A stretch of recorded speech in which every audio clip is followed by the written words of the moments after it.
Hello मेरे respected viewers. आप सबको मेरा बहुत बहुत नमस्कार। आप सबका आलोक वाले ब्लॉग चैनल में बहुत बहुत स्वागत है।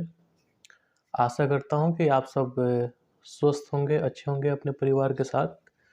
तो दोस्तों, जैसा कि मैंने आप सबसे प्रॉमिस किया था कि दिल्ली विशेष पे मैं पार्ट 2 वीडियो लेके आऊँगा, तो उसी चीज़ को आगे बढ़ाते हुए मेरा एक ख़ास शूट है।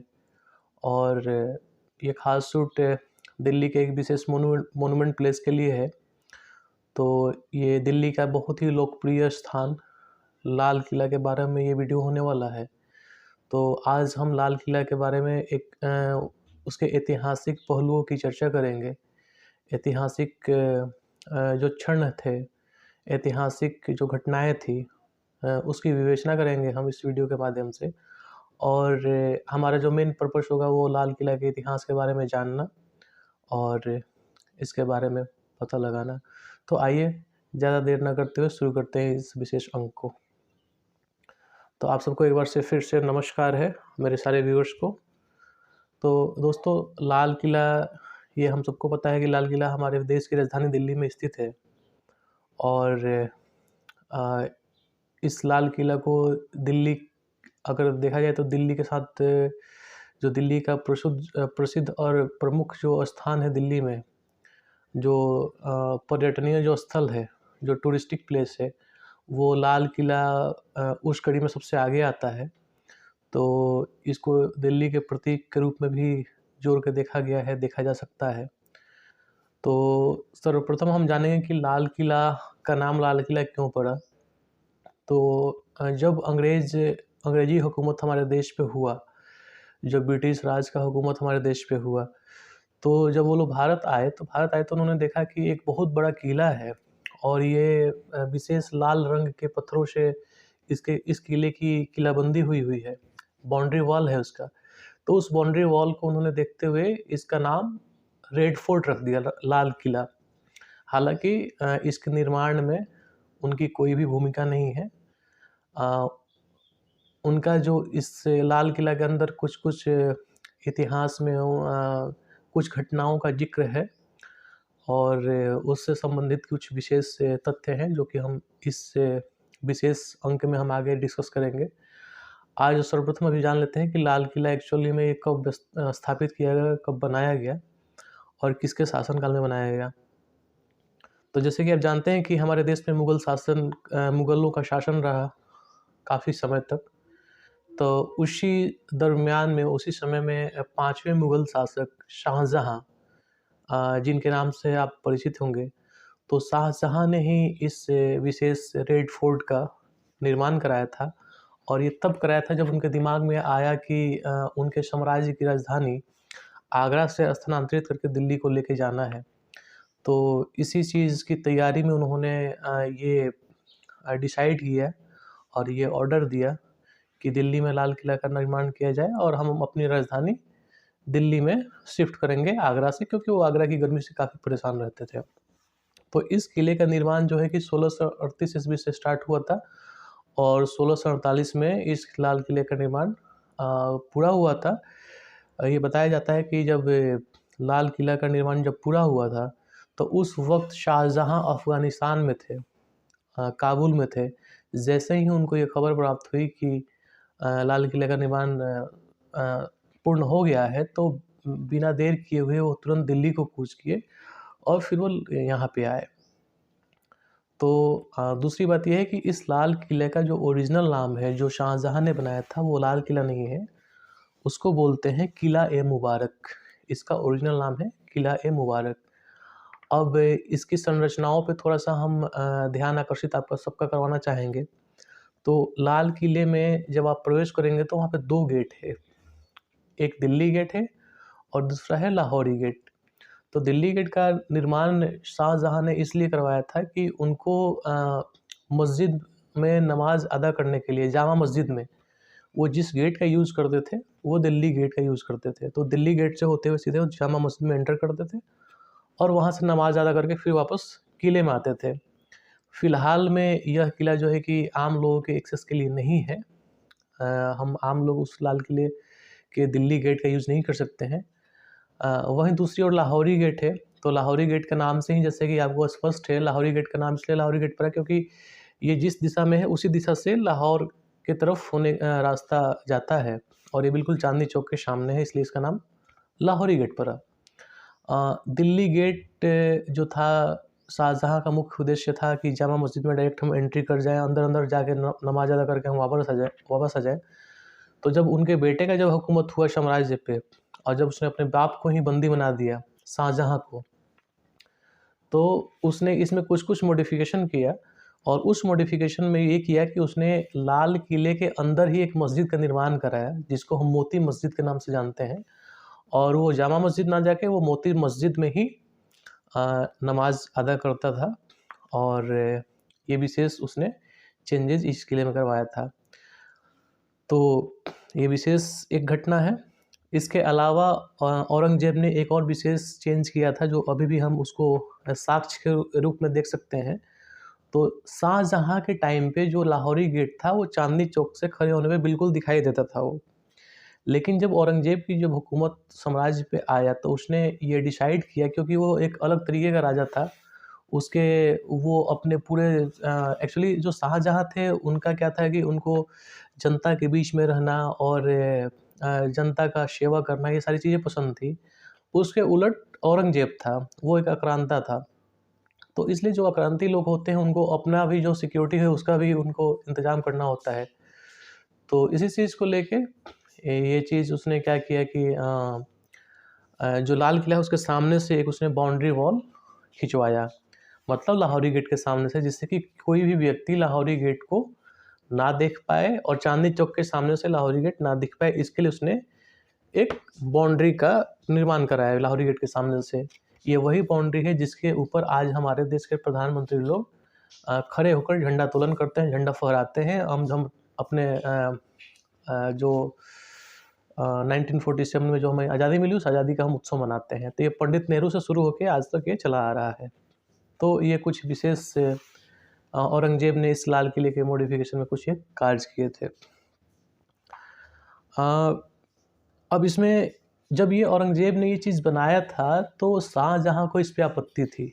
तो शाहजहाँ को चूँकि इसने कैद कर रखा था आगरा में, तो जब उनको ये पता चला कि इसने एक बाउंड्री वॉल आगे से गिरवा दिया है लाहौरी गेट के सामने से, तो उन्होंने एक चिट्ठी लिखी कि ये तुम गलत कर रहे हो और तुमने ऐसा कर दिया है कि मानो किसी दुल्हन के ऊपर तुमने घूंघट डाल दिया हो, है ना। तो ये चीज़ उनको नागवार गुजरी, हालांकि वो कुछ कर नहीं सकते थे, लेकिन ये उल्लेख है हमारे इतिहास में शाहजहाँ का जो पत्र है औरंगजेब के नाम इस विशेष विषय पे।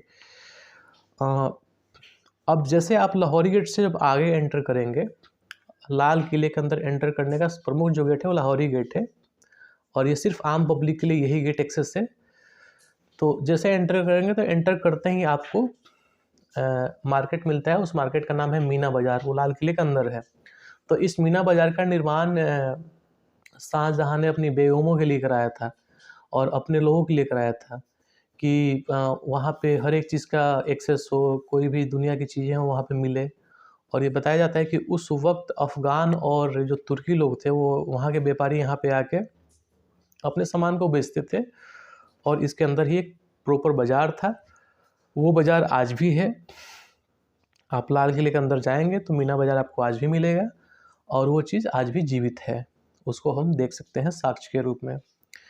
तो ये विशेष है मीना बाज़ार, वहाँ का जो मीना बाज़ार जो बोलते हैं हम लोग। उसके बाद जब आप आगे जाएंगे तो इसके आगे जब जाएंगे तो इसके आगे जाने के बाद आपको नौबत खाना मिलेगा। नौबत खाना ये सब फ़ारसी वर्ड है। नौबत खाने का मतलब ये था कि एक विशेष भवन का निर्माण हुआ था और उस भवन के ऊपरी मंजिल पे म्यूजिशियंस लोग बैठते थे और ये बोला जाता है कि दिन के 5 टाइम अलग अलग टाइमों पे कुछ खास विशेष तरीके की म्यूजिक बजती थी और इस म्यूजिक का उद्देश्य था कि किसी विशेष समय को इंडिकेट करना, जैसे 1 बज गया, 2 बज गया, 3 बज गया, तो एक विशेष समय पे एक खास तरीके की म्यूजिक उस नौबत खाने से चलती थी। दूसरा, इस नौबत खाने का इस्तेमाल तब होता था जब बादशाह जब अपने प्रजा के बीच जब पधार रहे होते थे तो एक म्यूजिक बजता था, विशेष म्यूजिक, तो उसके इंडिकेशन के लिए भी इस नौबत खाने का यूज़ किया जाता था। तो उसको नौबत खाना बोलते हैं, आज भी है वो, आज भी है, बट मतलब जस्ट आप जाके उसको देख सकते हैं कि हाँ ये नौबत खाने का प्लेस है। उसके आप आगे चलेंगे तो दीवाने आम है। तो जैसे कि नाम से ही आपको स्पष्ट है, दीवाने आम, जहाँ पे ऐसा शाही दरबार जहाँ पे राजा लोगों की समस्याओं को सुना करते थे। वहाँ पे उनका एक विशेष सिंहासन होता था, थ्रोन होता था, वहीं पे बैठ के और आम लोगों की समस्याओं को सुनना और उसका निपटारा करना। जैसे कि आज के भाषा में हम बोल सकते हैं कि जनता दरबार लगता था शाहजहाँ के दरबार में, बादशाह के दरबार में। तो उनकी सुनवाई यहीं से होती थी, दीवाने आम से। आगे थोड़ा चलेंगे तो वहाँ पे है दीवाने खास। तो दीवाने खास जो था, ये ऐसा दरबार था जहाँ बादशाह अपने पर्सनल लोगों से मिलते थे। पर्सनल लोगों इन द सेंस कि अपने सलाहकार, मंत्री और जो उनके मेहमान अपने होते थे, उनसे मिलने के लिए ये खास महल का निर्माण कराया गया था लाल किले के अंदर, जिसको बोलते हैं दीवाने खास। इस में बताया जाता है कि इस दीवाने खास महल में ऐसी ऐसी कसीदाकारी करी गई थी, हीरे जवाहरात, आपके सोने चांदी से इस महल को सजाया गया था। बताया जाता है कि जो जो जो सीलिंग, फॉल सीलिंग जो होता है, जो सीलिंग होता है, उस सीलिंग में पूरे चांदी की नक्काशी करी गई थी। संगमरमर एक से एक मार्बल लगाए गए थे। और उस समय पे हम जो बोलते हैं वो हीरे, इनका एक थ्रोन था जिसको पीकॉक थ्रोन बोलते हैं, मोर का सिंहासन। तो उनके सिंहासन जिस पे राजा बैठते थे एक्चुअली में, तो उस सिंहासन पे दोनों साइड मोरों का चित्र था और उसमें भी सोने चांदी की पूरी डिजाइनिंग करी हुई थी। आज उस वक्त में, उस समय में इसकी जो मूल्य जो है वो करोड़ों में आका गया था इस सिंहासन का।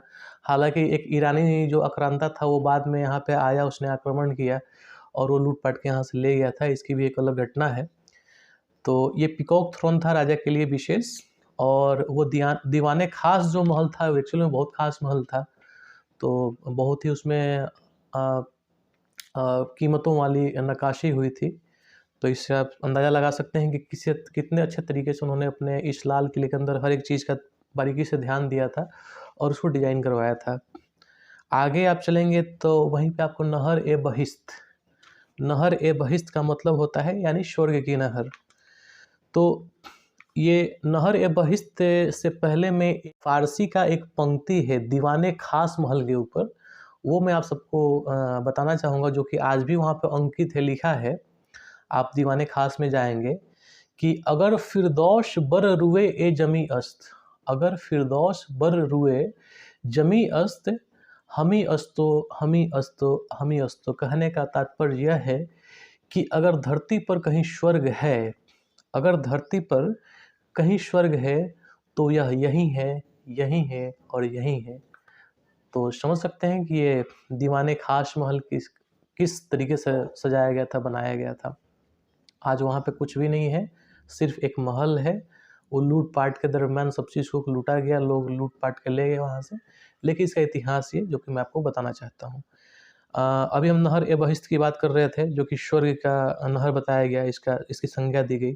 तो नहर ए बहिश्त का मतलब था कि जो वहाँ पे बहुत सारे फव्वारे बने हुए थे और उसमें यमुना नदी से पानी आया करता था।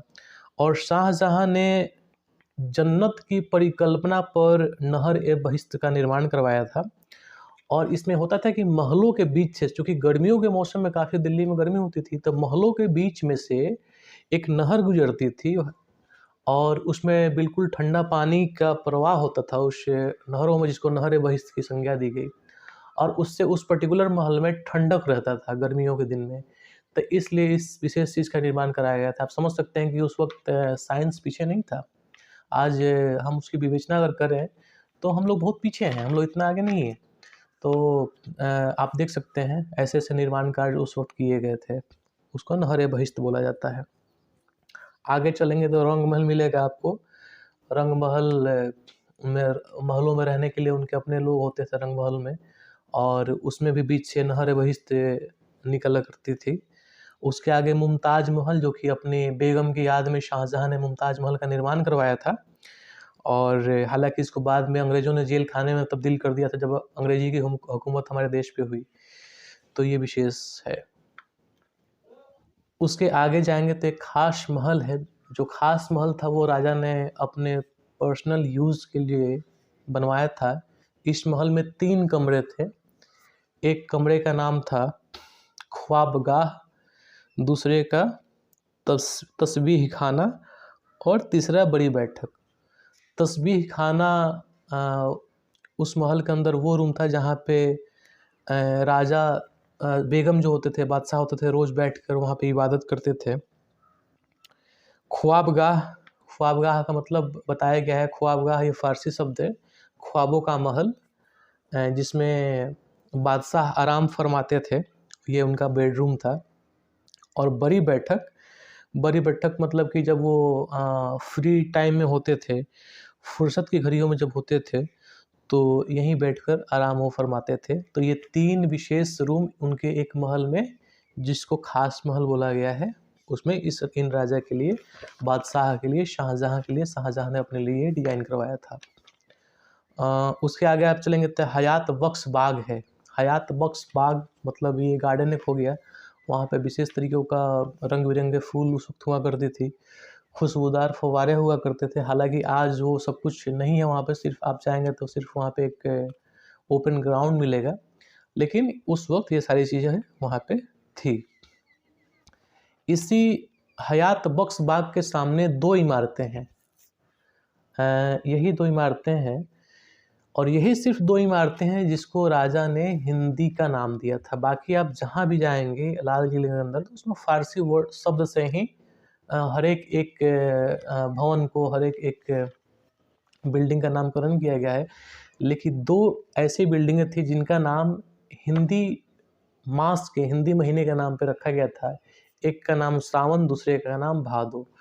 तो सावन का मतलब होता था कि सावन में जो राजा के जो अपने जो बादशाह की जो बेगमें होती थीं, उनके जो अपने लोग होते थे, बरसात के महीनों में, दिल्ली के बरसात के महीनों में, दिल्ली के बरसात का लुफ्त उठाने के लिए इस विशेष सावन और भादो इस भवन का निर्माण किया गया था कि यहाँ पे बैठकर और बरसात का आनंद ले सके लोग। तो आप देख सकते हैं कि कितनी अय्याशी का ये एक, बोल सकते थे कि लाल किला अय्याशी और हर एक चीज़ का एक अड्डा था ये, बादशाह के और उनके बेगम के और उनके अपने लोगों के लिए। तो इसका जिक्र है। तो ये सारी चीज़ें आपको लाल किले में जब आप जाएंगे तो सब चीज़ें आपको मिलेंगी।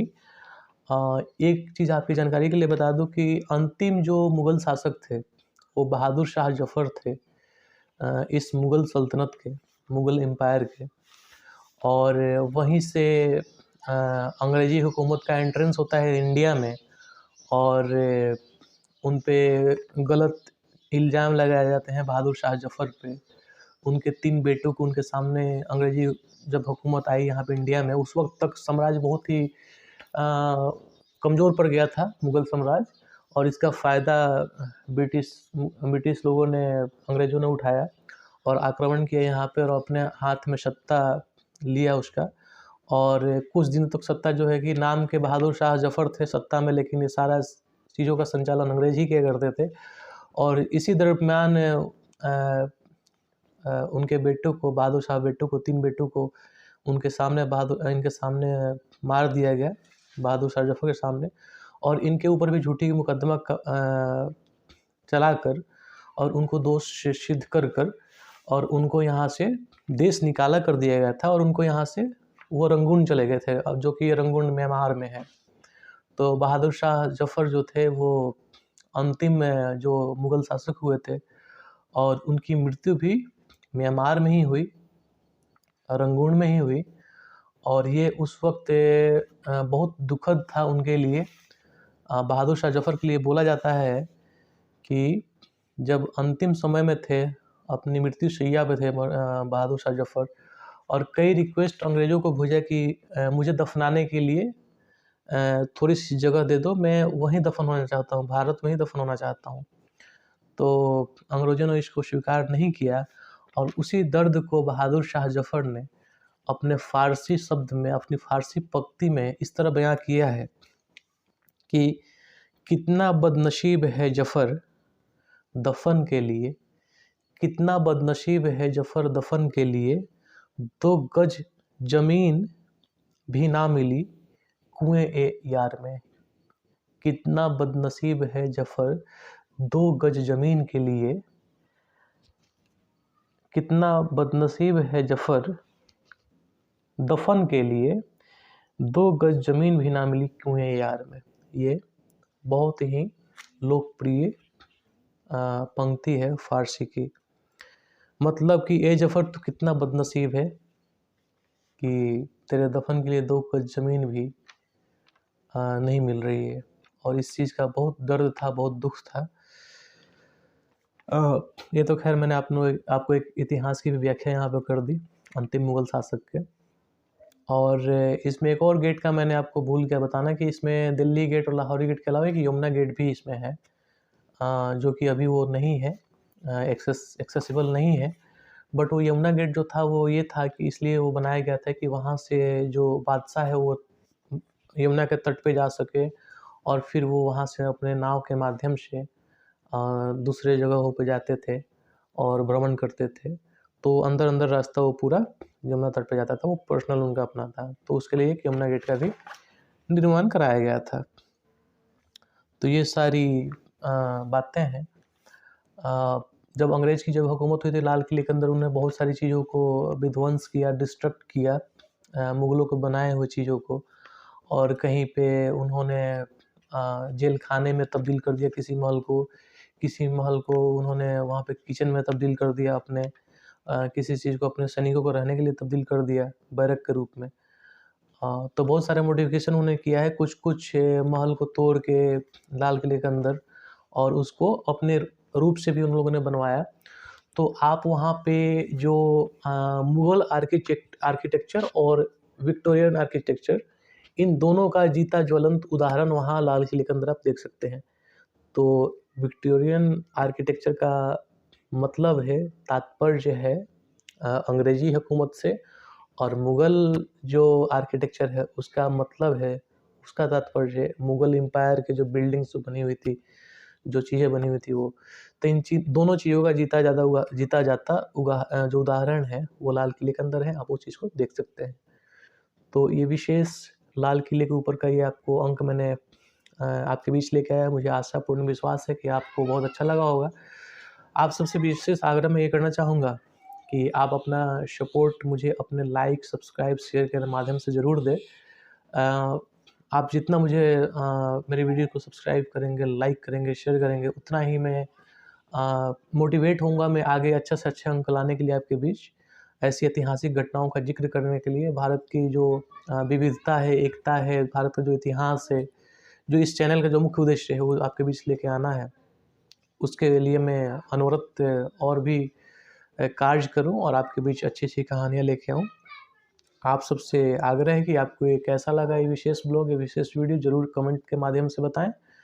और आप सबको फिर से नमस्कार, फिर मिलते हैं एक नए एपिसोड में। तब तक जय हिंद।